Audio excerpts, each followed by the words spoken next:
मोनसे खोथाखौ आङो बुंनो सानदों थानो सुखुथारा आरोखि माखासे खोथा जोंनि लिडारफ्रा दिनै एखेबारे नङै नङै खोथा बुंबाय थायो जाथियाव नंगौ खोथाखौ बुङा नङै मिसा खोथा बुङै बुङै रायजोफोरखौ थगायनाय मानाय बे खामानिखौ मावबाय थायो दा नै दिपेन बर'आ दाखालि 27 थारिख खालि बिटिआर सुक्तिनि सानाव रंजानाय मोनसे फोरबो फालिनानै बिथाङा माखासे खोथा बुंदों आरोखि बे बिटिसिनि बाउन्डारियालायनो एखेबारे माबा जाजोबथारबाय आरोखि माबासिम जाहैसिगोन सनितपुर ओमफ्राय माबासिम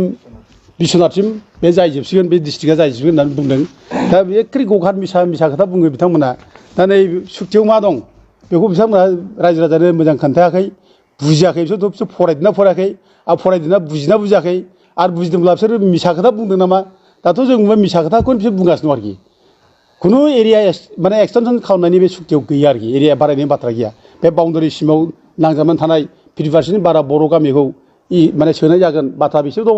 आरो बाउन्डारियाव नांजाबनाय 50% बारा बर' गामि लाम दंब्ला बेखौबो दानख'नाय जागोन बेबादिसो दङ आरोखि ओमफ्राय दाखालि लेटेस्ट जानाखि माबा थैनायनि उनाव मा होनो बै जोंहा पिबि बार्मा जायनि थैबाय चेयारमेना बे थैनायनि उनाव गोदान जारि नटिफिकेसन दिहुनदों गभर्नरा बे नटिफिकेसना नैबे आरोखि बेयाव स्पस्ट लिरदों बेयाव लिरदों माने आंसो फरायनानै खोन्थानो ससेनिफ्राय आं फरायनानै खोन्थानोसै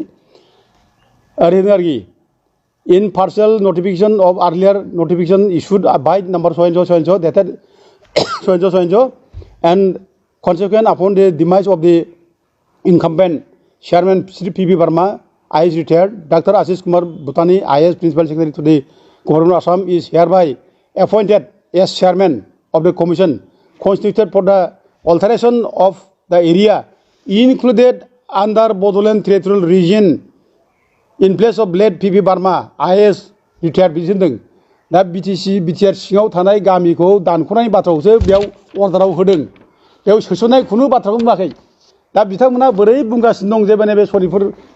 माने आरो बिश्वनाथ बे मोननै जिल्ला हाबफागोन होननानै बोरै बुंगासिनो दं बे आसुरित बाथ्राखौ बुंगासिनो दं दिनै हेमन्त बिश्व शर्मा बुंगासिनो दं खुलाजों बुंनाय बाथ्रा नङा एकरावथ' बिराद माने डिफेक्ट जाबाय एकराव भुल जाबाय आरो बे जायगायाव सोसननाय दिगदार दं दा बे बुंनायखौ जोंल' बुङाखै दा हेमन्त बिश्व शर्मा मैया दाख्लैसिम आगोलनिफ्राय बुंगासिनो दं जे बे जायगा खुनु जायगा सोसनजाया मा जाया ओरै एक्सटेनसन खालामनाय बाथ्रा गैया ओरै बुंगासिनो दं खिन्थु बिथांमोना बिनि खोथाखौ एखेबारे खोनासङा बिसोरो बे मा बुंदों बिनि सायाव बिसोर रिएक्सनखौनो होआ खोनाफाय आसुरित आरोखि माने बेबो ओइटिएल हाबनाय असमिया रावा इसिबां मर्यादा दङ इसिबां स्टेटास दं इसिबां सनमान दं बर' रावाबो इसिबां मर्यादा दं इसिबां सनमान दं इसिबां माने बे स्टेटास दं दा दिनै बर' रावा मानो जानांगौ आरो दिनै बर' रावजों दिनै बर' फिसाफ्रा दिनै IAS अफिसार जालायलांबाय दा जानांगौ दा खिन्थु दुर्भाग्यआव जोंना नै मैया दाखालिसो जोंना माने एखेबारे आसाम गभर्नमेन्टआव देखायनो थाखाय बे बिटिआर सुक्ति खालामनानै लाबोनानै जोंसो बर' रावखौ अफिसियेल लेंगुवेज लाबोदों होननानै दिपेन बर'मोना बमा गावदों रंजादों फुरथि खालामदों बेफोर आरोखि दा दुखुनांथावा बेफोर आरोखि दा दिनै बिथांमोनहा जुदि रायजो राजाफोरनो नंगौ खोथाखौ बुंनायमोनब्ला दिनै जोंहा बुंनांगौ बाथ्रा जेबो गैयामोन दा एबसुआ जुदि बिदि मिसा खोथा बुंग्रा थगायसुला जायोब्ला बे एबसुखौ सोर फोथायनो दिनै दिपेन बर' दैदेननाय एबसुआ दिनै बे एबसु जानायनि खुनु जयगथा गैया बिसोरो माने थगायसुला एबसु बियो बुंनो थाङोब्ला प्रमद बर'आ एक नम्बर थगायसुला बर' जाथियाव एक नम्बर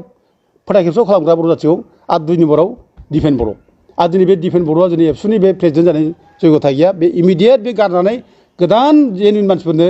दिनै माने हगारना होनांगौ बे गोदान मोजां मानसिफ्रा दैदेनथों जाथिखौ जाय अनो जाथिखौ जाय मोजां मोनो जाथिनि प्रति जाय गाबखानाय दं दैदेनथों दिनै जुदि दिपेन बर'मोनहा एबसुआ जुदि मोजां जानायमोनब्ला गोख्रों जानायमोनब्ला दिनै माब्रैहाय दिनै माने नबसरनिया माने MP जानो हायोमोन फालाय ट्राइबेल रिजार्भ समितिनिफ्राय जानो हायामोन ना दिनै बे एनकाउन्टारा मानो जायोमोन जानो हायामोन दिनै बे हा हु सेलाबायनाय मानाय बेफोर बुंनाय माने फंसे खोथा बुङा बिसोरो बुंनांगौमोन मानो बुङाखै ओंखारबोना दिनै माने ओरै नाटकल' खालामो बिसोर नायटकार बिसोरो बिराद मोजां नायटकार दिनै बिसोरो बाद हो बे नाटक खालामनायखौ रायजोफ्रा बुजिजोबो दा ओंखारनानै जों माने ग्राउन्डआव मावफै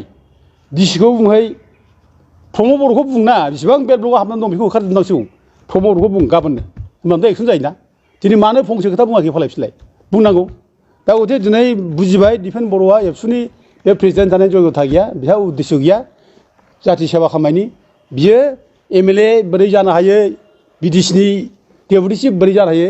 गबिन्द बसुमतारी गाबोन जुदि MLA रिजाइन होयोबा बे MLA जागोन आरो बे डेपुटि चिफखौ गारोब्ला बे डेपुटि चिफ जागोन दा गथिखे दिनै दिपेन बर'आ बे माने एखेबारे इउपिपिएलनि एसे एक नम्बर बे माने माबा आरोखि बियो सेनापति बियो इउपिपिएलनि दा दिनै बियो माने इउपिपिएल सेनापति इउपिपिएल जानायखौ गारनांगौ बियो जाहाथे सेन्टिमेन्टजों खामानि मावनांगौ आरो जुदि बेखौ हायाब्ला बियो एबसु गारनांगौ एबसु गारनानै गोदान फरायसा आफाद दानो होनांगौ आरो बे खेथ्रआव आं दिनै बुंनो लुबैबावदों दा दिनै उरखाव उग्रा ब्रह्मआ बिनि दायथ'खौ लानांगौ उरखाव उग्रा ब्रह्मआ गोदो जुदि माबा समाव गारलाबाथा एबसु प्रेसिडेन्ट जानाय समाव गारलाबाथाखौ हिन्जाव गोनां बोराय मानसि बे बोराय मानसिया हिन्जाव गोनां मानसिया एबसु प्रेसिडेन्ट जानो मोना बे गारनांगौ होननानै बे माने गारलाबाथानि बेरेखा बे माने अनेक माबा खालामदों बियो दावरावसो खालामबाय थादों होखारनो थाखाय गारलाबाथाखौ होखारनो थाखाय दा दिनै बेहा जुदि प्रिन्सिपाल दंबा बे आदर्श दंब्ला दिनै बुं दिपेन बर'आबो हिन्जाव दं बेयाव बिसि फिसा दं बे एबसु थानो मोनला नागारदो बेखौ बे बुंनांसिगौ दिनै मानो दिपेन बर'मोनखौ एबसु लायलाय बे मानो गिदिंगासिनो दंफालाय आरो दिनै बेल' नङा उरखावग्रा ब्रह्मआ बुंबोदों बे समाव जाय बर' माने सोरबा जोंनि बर' नेताफ्रा गुबुन हारि लानाय हाबा लानाय नेताफोरखौ बे सोंखारिबोदों गाज्रिबोदों दा दिनै दिनावथ' एबसुथ' मेला दंना गुबुन हारि हाबा लानाय दस्रा दङ बिसोरखौ बादा हो उरखावग्रा ब्रह्मआ दिनै मानो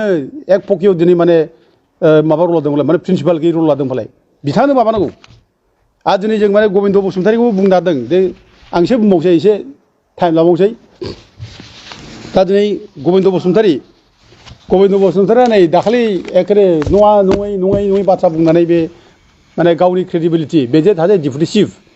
सासे लिडार सासे एनडिपिनि लिडारमोन दिनै बिनि क्रेडिबिलिटिया सेस बेहा जेबो गैला आरोखि सासे लिडारा नङै बाङै खोथा बुंनाय एखमबा गावनि केडारफोरखौ बुङो 5 लाखनि जों सोमावसाराखैब्ला मानो थाखाय सोमावसारदों एनडिपिआ गासिबो माने एथ' गोबाव अस्त्र हैदों बे 5 लाखनि थाखायसो अस्त्र हैदोंनो दा बिदि आरो नै दाखालि बे बिथाङा बुंबावलायबाय आरोबाव बे रन्जन दैमारिखौ गावनि न'खर मानसिया बख'आबा सोर बख'नो बेबायदि बाथ्रा दा दिनै गभर्नमेन्टआ दायथ' दं गभर्नमेन्टआ मानो दायथ' लायाफालाय गभर्नमेन्टआ दायथ' लानांगौना आरो दिनै बिसेस करि माने माबाया गबिन्दआ दायथ' लानांगौ गबिन्दआ गावनिनो बस रन्जन दैमारिया गबिन्दनि बस फाउन्डार माबाया रन्जन दैमारिया चेयारमेन दा दिनै चेयारमेना जेलाव दंहैयो फिस सुक्ति खालामबाय सुक्ति खालामनानै बेखौ जेलाव जोबनो दोनफिनबाय बेखौ नांगौ समाव जेलनिफ्राय लाना फैबाय सुक्ति खालामहैबाय नों जुदि सुक्ति खालामनो थाखाय बेखौ जेलनिफ्राय बख'नो हायोब्ला आरो दिनै बेखौ बाहेरायाव दोननो हाया बाहेरायाव मानो लाबोनो हाया बेखौथ' हानांगौ गभर्नमेन्टआ जुदि दायथ' लायोबा बेथ' दिनै माने जेलनिफ्राय बाहेरायाव फैनांगौ बे दायथ' गैया बिसोर माने बख'नो गोसो गैया बेसो दिनै नुजादों आरोखि आरो दिनै गबिन्दआ दायथ' लानांगौ बांसिन मा बेनि बस बियो रन्जन दैमारि बिनि बस बे माने एनडिपिनि फाउन्डार चेयारमेन बे दा गथिखे गावनि बसआनो जेलाव दंब्ला अन मरेल ग्राउन्ड गावबो बियो माने आंनो बिबानखौनो आं नाङा बे जेलनिफ्राय गवागौमानि बे बिटिसिनि डेपुटि चिफबो जानो नाङा बे एमएलएबो जानो नाङा बे बिबानखौसो बे लानांगौमोन बे दायथ'खौ लानांगौमोन बे मरेलिटिखौ बे श' खालामनांगौ रायजो राजानो दिन्थिनांगौमोन जे आंनि थाखाय बिबान एरसि नङा बेखौ खालामनांगौमोन बे दुर्भाग्य दिनै बेहा लासिं सिं लाजिनायबो गैया बे आयेन कानुनबो गैया नियम निथिखौबो मानिया बे दिनै बे एमएलएबो जानानै दं बियो आरो बिटिसिनि डेपुटि चिफ जानांगौ दङ लासिंसिं बियो जोंनि नेताफ्रा बिदिसो नामा बियो बे संग्रामनि नेतानि आखल नामा बियो दा दिनै दुर्भाग्यआ बेनो जे एफा गोबाव जे बर'फ्रा हाथियार देनानै संग्राम खालामबाय बे संग्राम खालामनायनि गेजेराव गबिन्द बसुमतारी मोनबादिया नेता जाबोबाय दुर्भाग्यआ बेनो बर' जाथिनि गेजेराव बे दुर्भाग्य बाथ्रा मा दिनै बे सनितपुर आरो बिश्वनाथ बे डिस्ट्रिक्ट मोननैया जुदि हाबाब्ला सानसुमा खुंगुर बैसोमुतिनाव आरो दावराव दैखांग्रा जे न'आवसो माने एबसुआ धरना होफैगोन आरोखि एरैबायदि लासिं सिं आरोखि एथ' लासिं सिं एबसुनि रला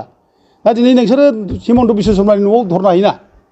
मानो बिदि बुंदों बियो मानो सोआ होनदों बेनो धरना होयो दा बेनो धरना होनो नागिरनाय जोंनावसो धरना होनो मा मोननांगौ बियो एथ' गाज्रि फिलिंस एथ' गाज्रि माने एबसुनि सेंग्राफोरनि रला बेबादिजों रायजो मोनगोन बेबादिजों नों बे एरिया बारायगोन दा बेफोर दुखुनांथाव आरोखि दा बे आरो लोगोसे बेयाव दिपेन बर'आ बुंदों बे बर' रावा आसामनि एस'सियेट अफिसियेल लेंगुवेज जाबाय बिथाङा बुंदों आरोखि दिपेन बर'आ बुंदों आरोखि दा दुखुनांथाव बाथ्रा बेनो जे एथ' लासिं सिं खुन बियो माने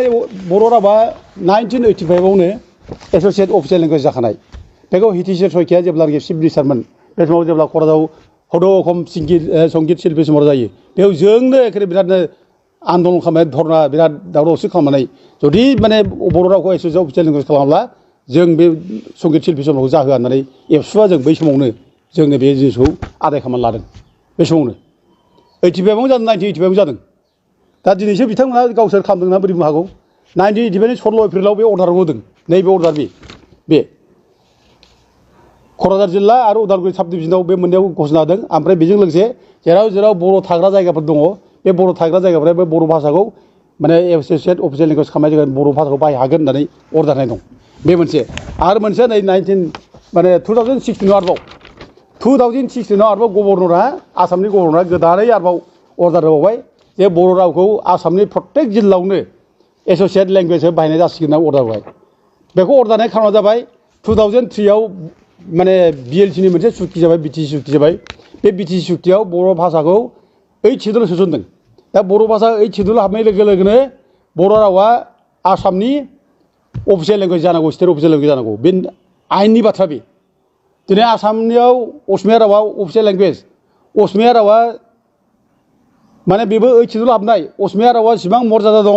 जेसेबां स्टेटास दं जेसेबां सन्मान दं बर' रावाबो एसेबां मर्यादा दं एसेबां सन्मान दं एसेबां माने बे स्टेटास दं